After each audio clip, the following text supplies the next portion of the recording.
आपका इस अपने YouTube चैनल में स्वागत करता हूं। आज कक्षा 10 गणित में हम बात करेंगे जो कक्षा 9 में आप पढ़ चुके हैं संख्याओं के बारे में। थोड़ा सा उनका जल्दी से हम रिवीजन कराते हैं। पहली संख्या है प्राकृतिक संख्याएं। प्राकृतिक संख्याएं वे संख्याएं होती हैं जिनको हम गिन सकते हैं, जैसे 1, 2, 3, 4 एंड सो वन। ये क्या होती हैं? प्राकृतिक संख्या होती हैं। दूसरी संख्या होती है पूर्ण संख्याएं। पूर्ण संख्याएं वे संख्याएं होती हैं जिनको हम कहते हैं होल नंबर, इनकी अंग्रेजी में कहते हैं। और इसकी परिभाषा देनी होगी तो हम बहुत आसानी से दे सकते हैं कि वे प्राकृतिक संख्याएं जिसमें जीरो भी क्या हो, शामिल हो, उसे हम क्या कहते हैं? पूर्ण संख्याएं। और तीसरी संख्या होती है पूर्णांक संख्याएं। पूर्णांक संख्याएं वे संख्याएं होती हैं जिनको 3 कैटेगरी में बांटा गया है। सबसे पहले को हम कहते हैं धनात्मक पूर्णांक। तो धनात्मक पूर्णांक वे होती हैं जो जीरो से बड़ी होती हैं। जीरो से बड़ी संख्याओं को हम क्या कहते हैं? धनात्मक पूर्णांक। और ऋणात्मक पूर्णांक क्या होती हैं? वे पूर्णांक जो जीरो से छोटी होती हैं। जीरो से छोटी होती हैं उन्हें हम कहते हैं ऋणात्मक पूर्णांक। और जीरो एक ऐसी संख्या है जो ना तो धनात्मक है ना ही ऋणात्मक, इसको हम कहते हैं उदासीन। तो इस तरीके से ये 3 संख्याएं हो गई। चौथी संख्या जिसको हम कहते हैं परिमेय संख्याएं। परिमेय संख्याएं वे होती हैं जिनको हम अंग्रेजी में कहते हैं रेशनल नंबर।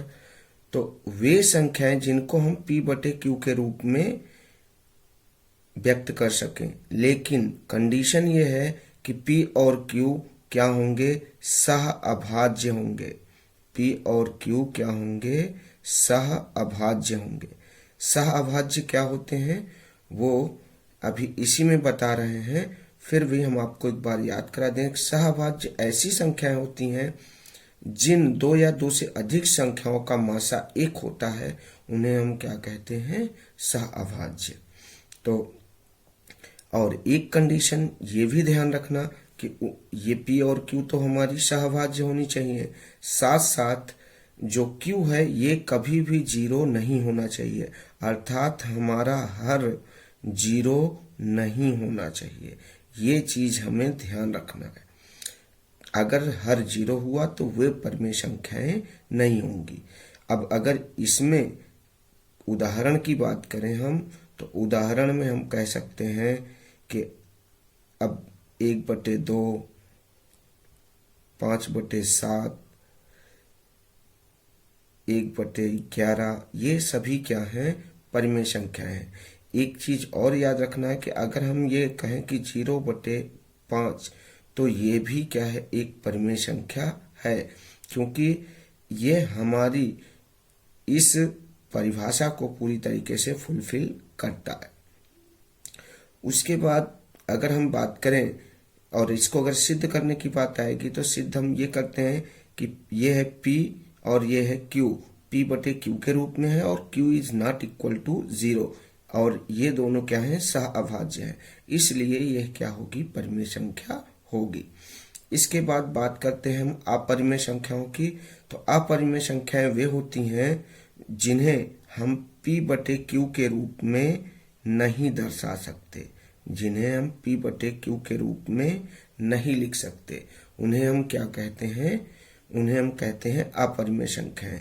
जैसे कह दें √2, √3, √5। ये जो संख्याएं हैं कि चाहे √2 हो, √3 हो, √5 हो, ये सारी संख्याएं क्या कहलाती हैं? ये अपरिमेय संख्याएं कहलाती हैं। साथ साथ पाई भी हमारी क्या होती है? अपरिमेय संख्या होती है। इसके बाद अगर हम बात करें नेक्स्ट संख्या की, तो इसके बाद बात करते हैं हम वास्तविक संख्या की। वास्तविक संख्याएं। तो वास्तविक संख्याएं क्या होती हैं? इसको अंग्रेजी में कहते हैं रियल नंबर।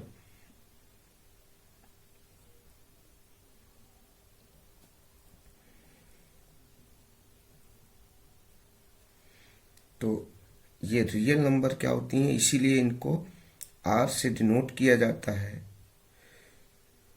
रियल नंबर में अब इनकी परिभाषा बहुत आसान होती है कि हम कहते हैं परिभाषा में कि वास्तविक संख्याएं वे होती हैं जो परिमेय और अपरिमेय संख्याओं के मिलने से बनती हैं। उन्हें हम क्या कहते हैं? वास्तविक संख्याएं। वास्तविक संख्याओं के अंतर्गत दोनों आएंगी, चाहे वो क्या हो, परिमेय हो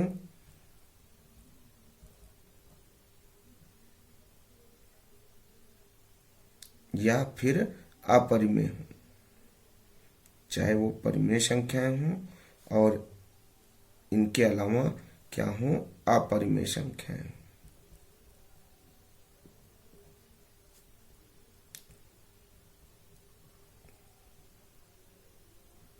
दोनों ही इसके अंतर्गत आएंगे। इसके बाद बात करें हम, तो इसके उदाहरण वो सभी होंगे जो परिमेय संख्याओं और अपरिमेय संख्याओं के उदाहरण हैं। इसके बाद बात करते हैं हम अगली संख्या, वो है हमारी वास्तविक संख्या। के बाद हम संख्या की बात करते हैं तो बहुत आसान संख्या सम संख्या की बात करते हैं। सम संख्याएं वे संख्याएं होती हैं जिनको अंग्रेजी में हम कहते हैं इवन नंबर।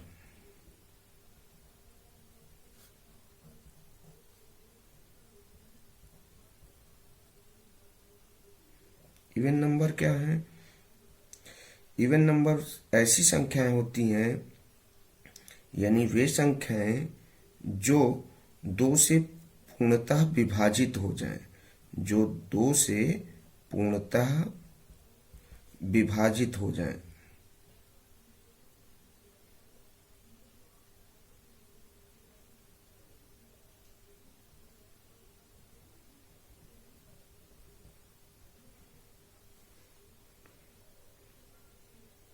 जैसे अगर हम बात करें तो इसमें क्या आएंगी?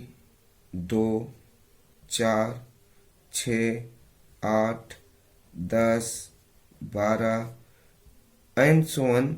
ये सभी संख्याएं सम संख्या के उदाहरण होंगे। इसके बाद हम बात करते हैं विषम संख्याओं की। तो विषम संख्याएं क्या होती हैं? विषम संख्याएं वे संख्याएं होती हैं जिन्हें हम अंग्रेजी में कहते हैं ऑड नंबर, जिनको हम क्या कहते हैं? Odd number.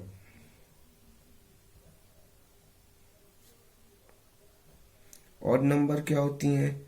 जो दो से पूर्णतः न विभाजित हों, पूर्णतः न विभाजित हों।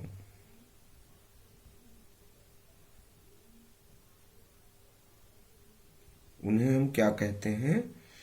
उन्हें हम कहते हैं विषम संख्याएं। जैसे अगर बात करें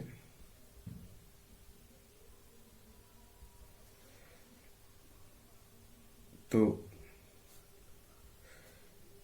1, 3, 5, 7, 9, 11 एंड सो ऑन, ये सभी संख्याएं क्या होंगी? विषम संख्याएं।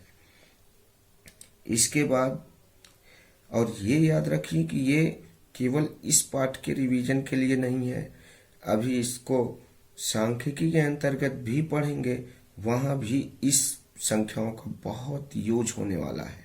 इसलिए संख्याओं को बहुत ध्यान से पूरी तरीके से पढ़ें ताकि वहां भी कोई क्वेश्चन गलत ना हो। तो अगली संख्या है विषम संख्या हो गई, सम संख्या हो गई। इसके बाद बात करते हैं हम अभाज्य की। अभाज्य अभाज्य संख्याएं वे होती हैं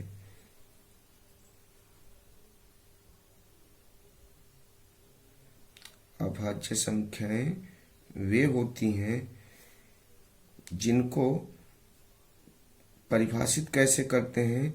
परिभाषा के रूप में हम इनको कहते हैं कि ऐसी संख्याएं जो स्वयं या एक के अलावा स्वयं एवं एक के अलावा अन्य किसी संख्या से न कटे, उन्हें हम क्या कहते हैं? उन्हें हम कहते हैं अभाज्य।